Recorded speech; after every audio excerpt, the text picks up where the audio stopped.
Первая серия. Кто я?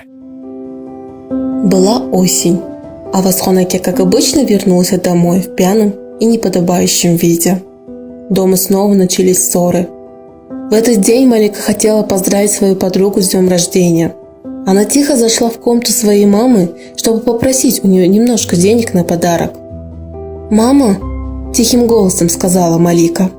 «Что тебе?» – ответила раздраженным и злобным голосом ее мама. Испуганная Малика не смогла сказать ни слова и молча ушла к себе. Зайдя в комнату, она вытащила из ящика стола свой дневник, который стал для нее самым близким и преданным другом.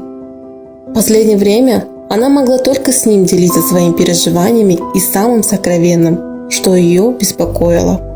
Она тихо села за стол, вытирая слезы, начала записывать в нем свою боль. «Кто я? Почему я вообще родилась на этот свет? Моя мама совсем не интересуется моей жизнью. Отцу лишь бы выпивка, а брату только бы компьютерные игры. Если я не нужна своим близким, то какой мне смысл жить в этой жизни? Хорошо, что у меня есть ты, мой дневник. Хотя бы с тобой я могу делиться своими проблемами».